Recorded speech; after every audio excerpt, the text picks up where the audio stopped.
Hello and good afternoon. Welcome to Star K's monthly teleconference, web conference, brought to you by kosherclasses.com. I'm Rabbi Goldberg, and I'm joined today by Rabbi Mordechai Frankel, who is director of our Halacha Institute at the Star K. Today, we're going to be discussing, I guess, what you could consider to be a hot topic, which is the issue of bugs in the fish, worms in the fish, specifically the Anisakis worm.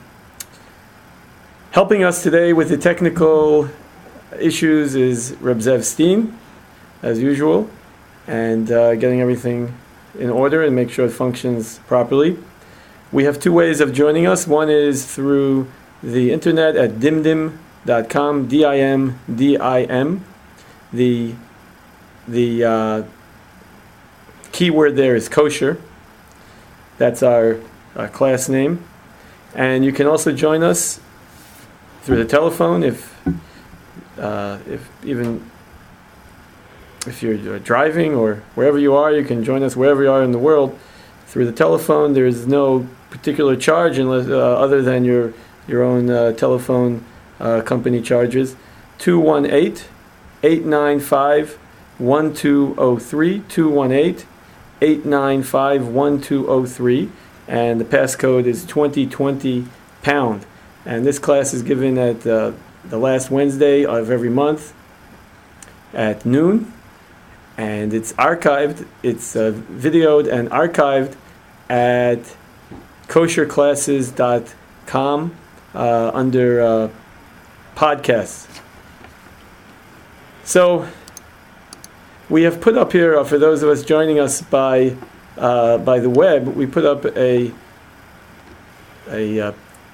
diagram from CDC. That's the Centers for Disease. That's part of the U.S. government, of the life cycle of this particular worm, which has taken the kosher world by storm in the past couple of months, and really this little worm, which maybe measures an inch or two, is giving us a run for our money. So let's just go through briefly the life cycle. If you can see the diagram, let's see if I make it a little bit bigger.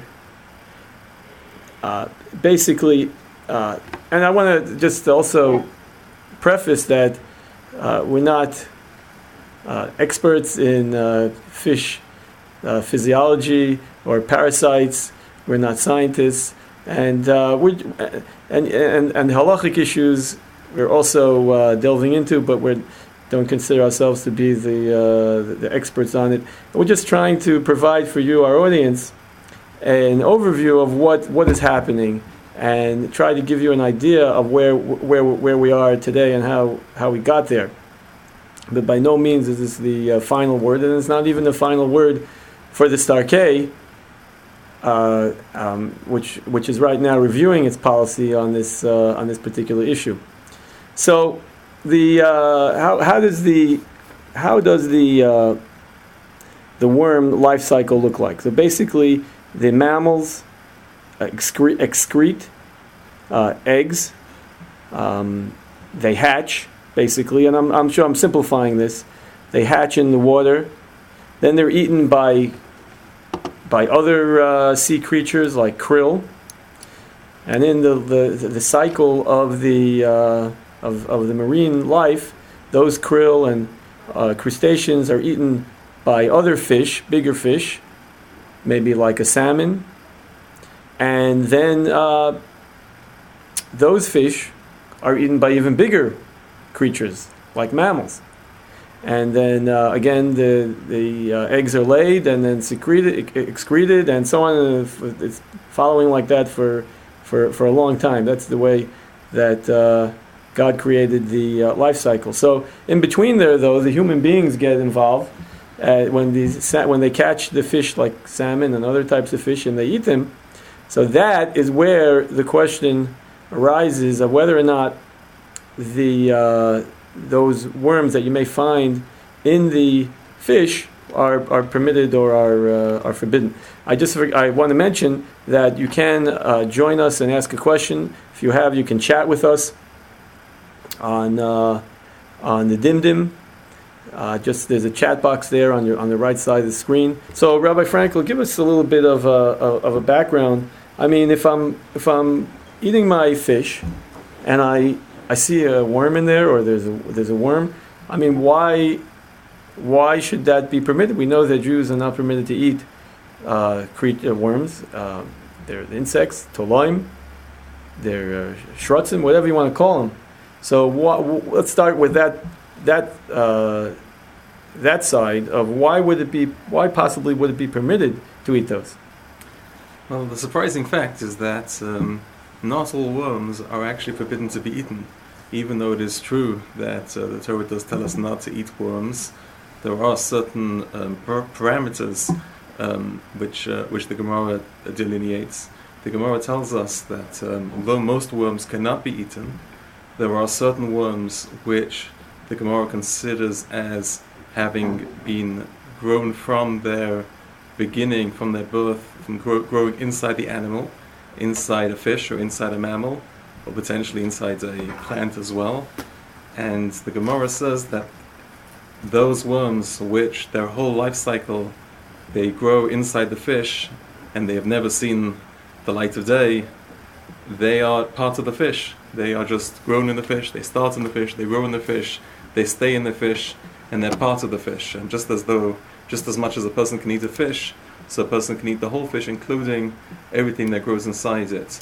Now, if a person is eating a fish and a person sees one of these worms, even accepting what the Gemara says, that it might be permissible to eat the worm, perhaps nowadays it could be that since people look at worms as unappetizing things, there was another side issue, which is that a person is not meant to do things al tashak, so a person is not meant to eat things which they think are disgusting.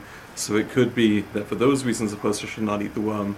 But if a person is not aware of the worm, doesn't see the worm, if it really is true that worm has always from its inception been inside the fish, it would be permissible to eat that worm, and certainly would be permissible to eat the rest of the fish. And that statement of the Gemara is brought in the halacha, in the Shulchan Aruch. It's brought without anyone disagreeing with that. That seems to have been a universally agreed upon concept, which is relied on for ever since the time of the Gemara till nowadays. Okay, so if we have so there's a clear law mentioned in the Shulchan Aruch, in the Code of Jewish Law, that if there is a worm in the flesh of the fish, it is permitted. And however, if it's in the stomach of the fish, then it is forbidden. Right, that's correct. If it's in the stomach of the fish, that means that it is not a worm which grew inside the fish. The reason it's in the stomach is because the fish swallowed it, which means that it was outside the fish. It was living outside the fish. It grew outside the fish, and the fish swallowed it. So since it was not inside the fish from its conception, it would be treated as a regular one, which cannot be eaten. Right. Even if you would hold that it would be forbidden, then yes, you could remove the worms and eat the fish, and that's actually what those that forbid this worm, what they suggest, what they require, not suggest, what they require is that you remove the worm. It's much like checking a vegetable. If you have romaine lettuce that has worms, not worms, they don't have worms, they have thrips and aphids on them, then you remove those thrips and aphids, you check it for the bugs, you remove them, and then you eat the rest of the vegetable. So it would be no different than that. So again, as you mentioned, checking these fish would necessitate taking a flashlight, shining it through the fish. Just as checking vegetables, the person has to have a certain expertise that they know what they're looking for in order to check. Well, the same thing would be true over here. A person would have to familiarize themselves with the checking process and know what to look for. Right.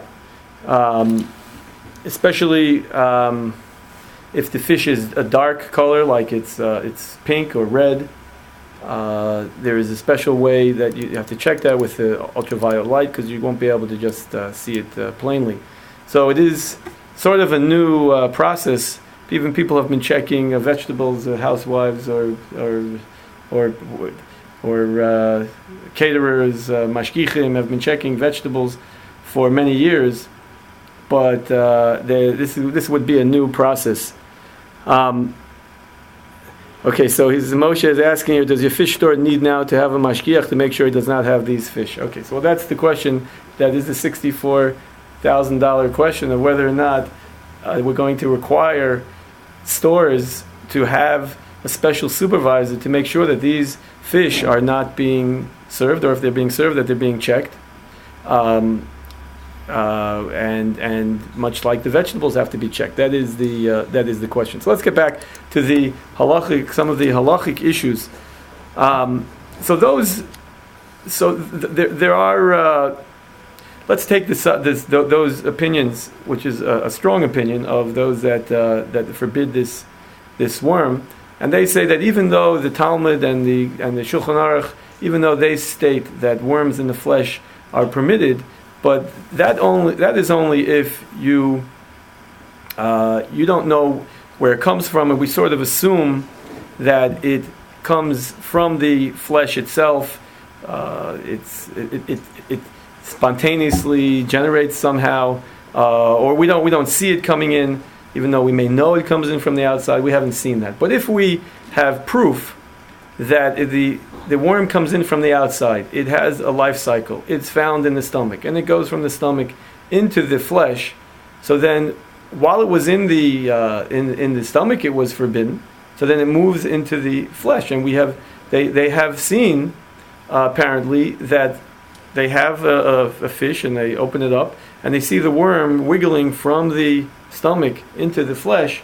So that seems to indicate that this type of worm would be then forbidden. My understanding is that the fish swallows the krill, which contains the worm.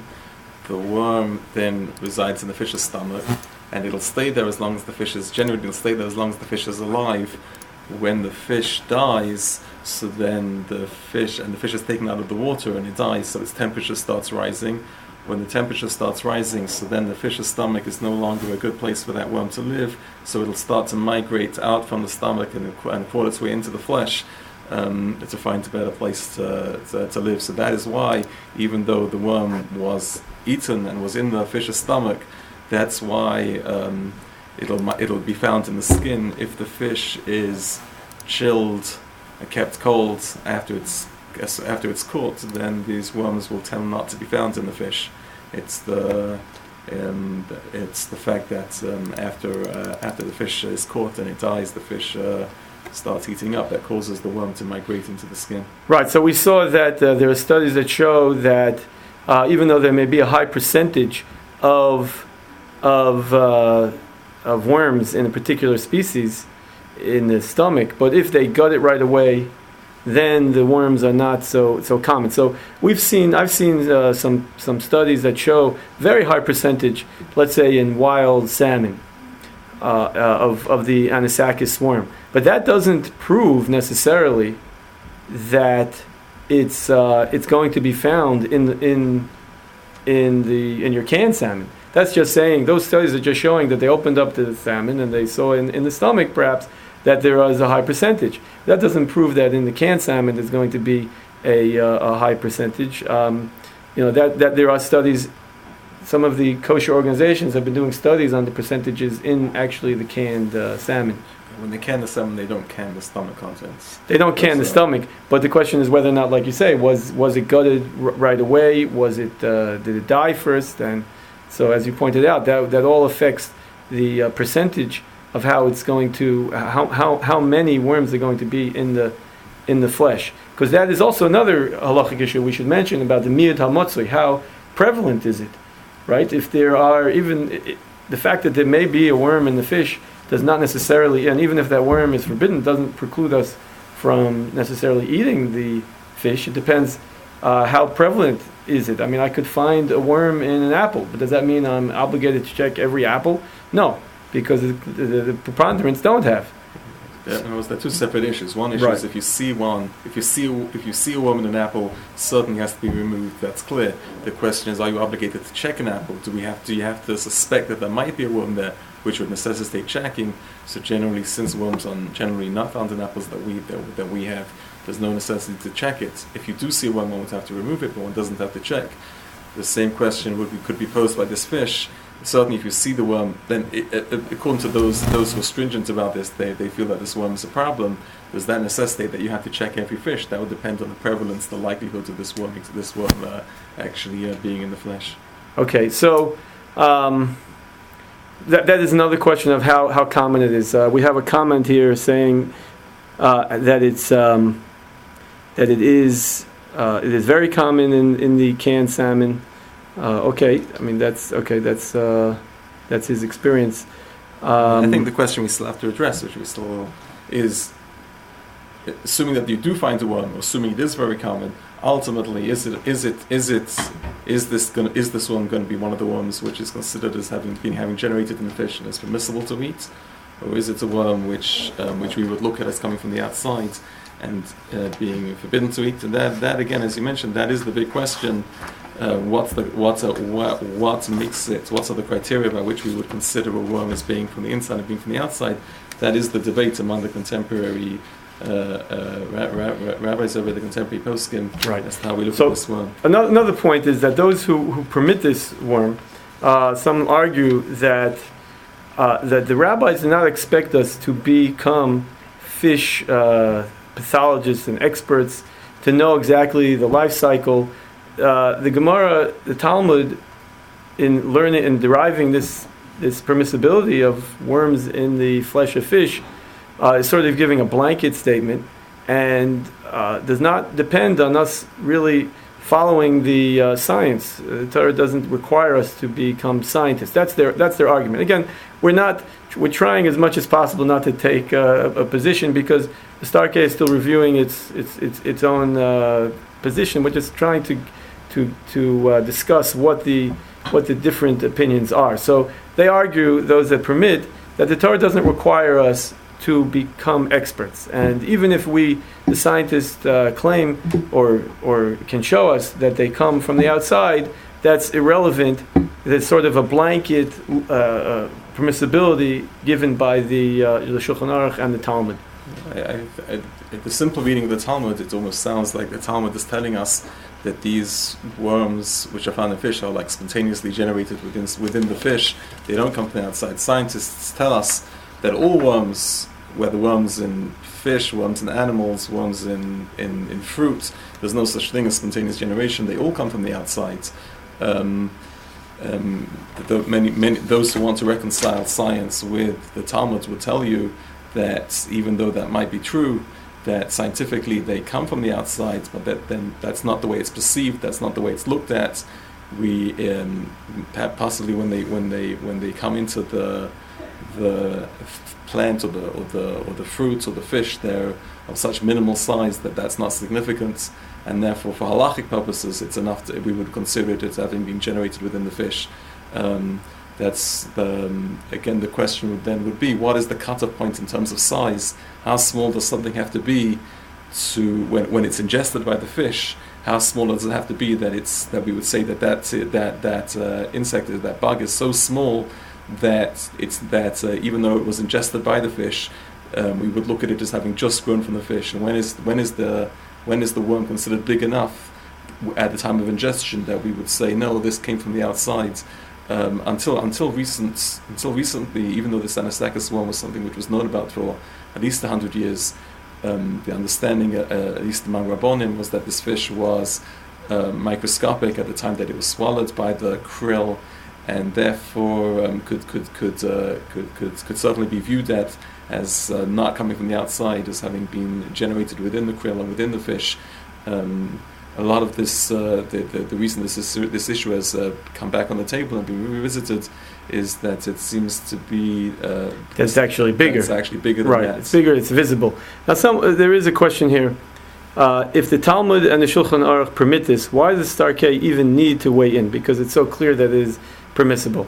Well, it's really not so clear. As a matter of fact, our understanding is that the Gedolim, the great sages in Israel, who live in the land of Israel, have come out with a statement that these are actually forbidden. I mean, so that's the latest news. I mean, again, it's clear that the Talmud says and the Shulchan Aruch says that there are certain worms which are permissible. Right. That's clear. The question is whether these are those that are permissible. And I've seen some point out that there are perhaps that the Talmud was referring to other types of worms, which would be actually common in that part of the world.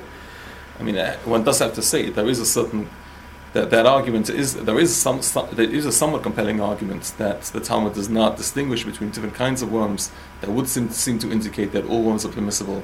Those that are lenient on this issue, that is the argument that they would present. That the fact that the Talmud does not distinguish between types of worms allows one to assume that all worms would fall under the blanket leniency of the Talmud. Right. And the reason I don't think we mentioned the reason that it would be permitted. I mean, after all, aren't worms worms? Is that it's not? They may not be called a sheretz hamayim. They're not called an insect, a creature of the sea, if it grows in the flesh of the fish. So it doesn't. We can derive from the Torah perhaps that it is permissible. Let me take a minute just to mention that we are here at the Starkei offices. I'm Rabbi Goldberg. This is Rabbi Mordechai Frankel, and you're joining us either on dimdim.com, where I see actually that we have reached the maximum amount of allowed participants. So if anybody had trouble getting through, that is the reason why, because I guess this issue generates a lot of interest. It is opening up a can of worms, as they say, and that's really what but you can still come through on the telephone because we have unlimited ability on the phone. What is the final opinion of the Starkei? I'm just reading one of the shorter questions. I see there's some that they're going to take me some time to work through, but there is no final opinion yet, and we're not here to give you what the final opinion is. Originally, Rabbi Heinemann felt that these worms were included in the Talmudic leniency. However, he's considering the issue again, and right now we're on hold. If you would want to see which fish are included and which are not included. So Rabbi Bess from California, on his website, let me see if I can bring that up. It's kolyaakov.org. So it's KOLYAAKOV.org. And that site that's a shul site. That's Rabbi Bess's site. He has some reason the computer is not allowing me to look that up, but I'm not sure why. But on that site, he lists his latest research of which would be problematic. So let's just go through some of that, Rabbi Frankel. Of course, we have the canned salmon, which is the wild salmon, as we mentioned before. Canned salmon is always wild, and in the wild, the salmon swallow these worms. We have some flounder, some particular types of flounder, yellowtail, wild dabs, etc. Other flounder, the fluke flounder is fine. Where is that? Oh, fluke, Georgia Banks, and Channel flounder are okay. We have sardines are problematic if they're from Norway or Scotland. And the following fish do not require checking. We have carp, farm-raised salmon, which we mentioned before, gefilte fish, herring fillet. Okay, we have sardines from Morocco, Philippines, and Portugal, tilapia, tuna. These are all fine, and whiting fish, and whitefish from Michigan. So I think this list is changing. So it's not, even that is not the final word on it, because as they go through the research, so they're coming up with different different conclusions. Can you please send the list in the email so we can print it? We could try to do that. Again, the website is kolyakov.org. Okay, let's see what else we can deal with. Here's someone claiming, I was in Alaska in a salmon cannery. Where did that go? Got lost. Where did our Alaska visitor go? Below it? Yeah. Okay, and from each salmon fish, they can 5-6 cans. And they can the entire fish, including the stomach area. Well, not the stomach itself. As a matter of fact, about 4 cans will have a part of the stomach area. Okay, I assume that doesn't mean the stomach itself, meaning the flesh around the stomach. Okay, well then it could have worms, and it very well probably does have some worms. The question is, again, how many, and the research is coming in on that as well. I think this is an important question. Is there pressure to answer this? Is that why Rabbi Heinemann is revisiting this psak? Again, the whole issue is being revisited because of the continuing research.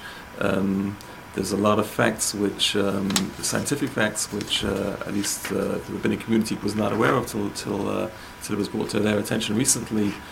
I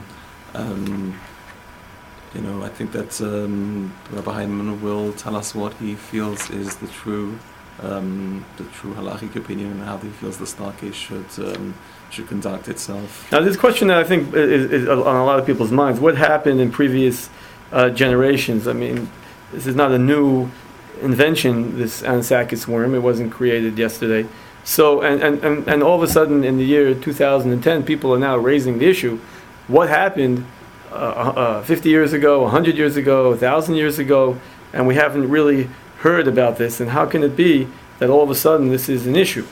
That's the question I think that's on a lot of people's minds. What would you say to that, Rabbi Frankel? Well, again, the Talmud tells us that, and the Shulchan Aruch tells us that a person is allowed to eat fish with worms in it.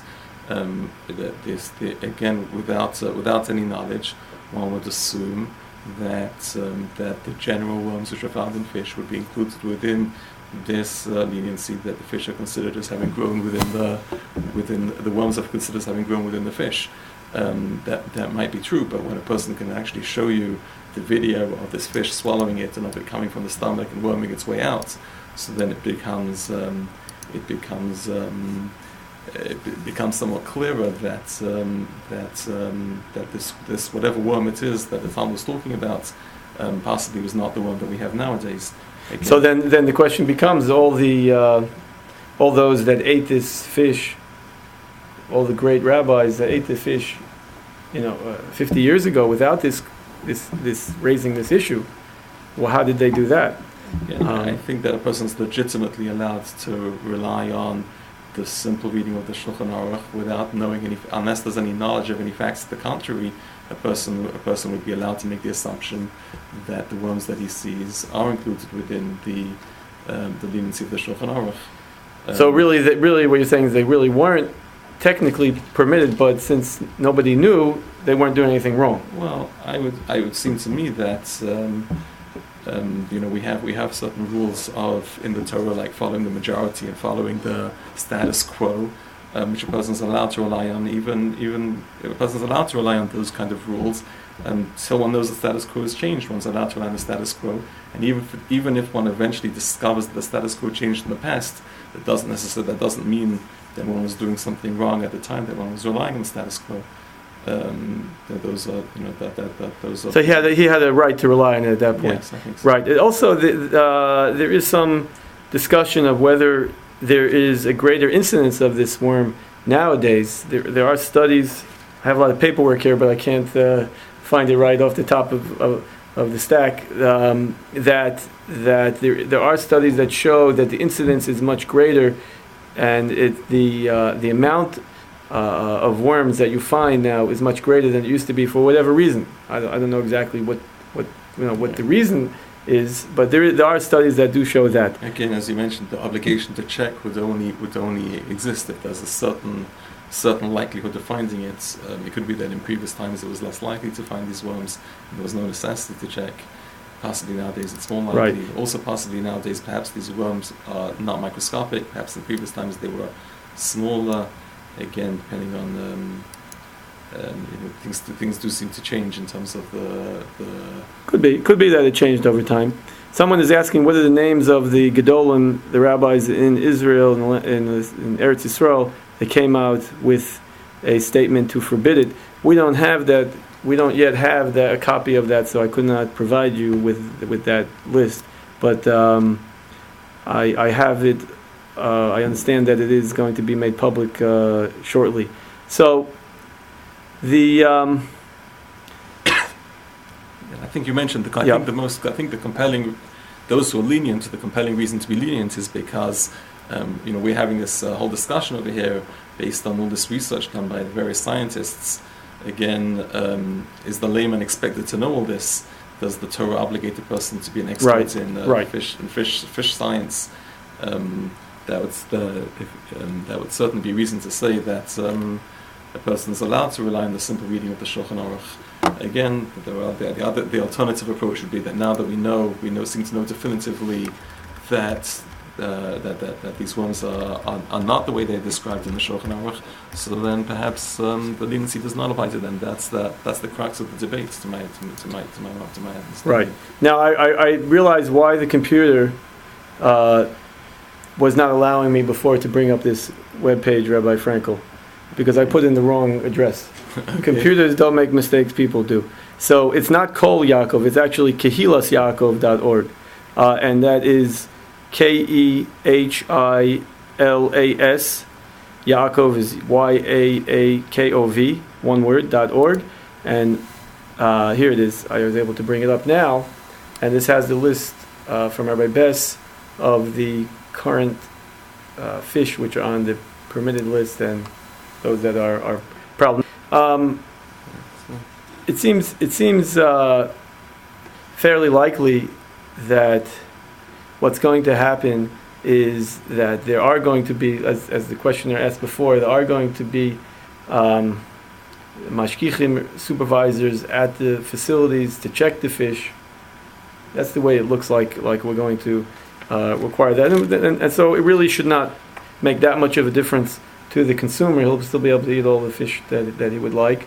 And I suppose in terms of salmon, what they can do is either they can have a supervisor there full-time, which actually the Star K requires anyway for any fish production in order to see the scales and ascertain, forgetting about the worms, just to make sure that it's a kosher fish. We do require that anyway. So at any Star K production, there has to be a supervisor there anyway. Those that don't require a full-time supervisor, either they would require it, or they perhaps can arrange the process of that cannery so that it doesn't cause any problems, so that they gut it at the right place at the right time, they freeze them at the right temperature, and so on. I just want to mention that the reason that the government is interested in this also is that this parasite, when a human ingests it, it's actually dangerous for them. It could cause some disease. So if a person is eating raw fish that's not properly cooked, it could and has this worm in it. It could be very problematic for the dangerous, unhealthy for the human, and so they want to make sure that the fish is either properly cooked or frozen, because after it's frozen at a certain temperature for a certain amount of time, I don't remember the exact details, it dies. Now, and it doesn't cause any problem for the consumer in terms of health, but it's still a dead insect or worm is still forbidden. The fact that it's dead doesn't play a role in the kosher world. So even though something may have approval of the government health authorities, that doesn't mean that it's going to be okay for us. Okay, somebody here is trying to put out the letter that has been signed by the the rabbis in Eretz Yisrael in Israel, and it's here on the chat. I guess you can read through it. Okay, I think we will. It's been an interesting discussion, Rabbi Frankel. It's a discussion without yet a conclusion for us at the Star K. We do not yet have an official policy about it. We're reviewing it as all halachic issues are subject to review, and the rabbis in Israel also have reviewed the issue and come out with their psak, and we have to see now what Rabbi Heinemann will say now that we have this this letter from those great rabbis. I want to thank everybody for joining us. This discussion is archived at kosherclasses.org. I want to thank Reb Zev Steen for all his technical help. Actually, we also have the ability to put the video up on that site, right? So that's another ability that we recently were able to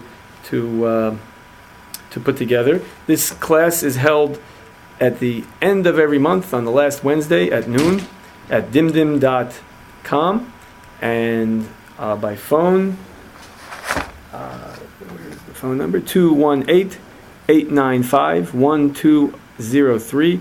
Pass code is 2020 pound. And someone is asking, what is the current recommendation? Well, if we're not giving a clear leniency, so then I guess it would be prudent to be careful about it. What would you say to that question, Rabbi Frankel? I'll have chicken for supper. You'll have chicken for supper, okay. I mean, yes, I would say that every person should ask their own particular rabbi, go to his Aselach Harav, it says. Every person has to have his own particular rabbi who he follows, and you should ask him. This is a legitimate debate, and that's what Goldberg says. There are different rabbis with different opinions. The person certainly has the right to rely on whatever opinion his rabbi decides. Should rely on his role. Again, I think so. Hopefully, that we provided some information that will help you in this navigate these waters. Excuse the pun. And as usual, you're all welcome to be in touch with us either by email at star-k@star-k.org, or by phone 410-484-4110, 410-484-4110. Thank you very much for joining us, and have a very good day.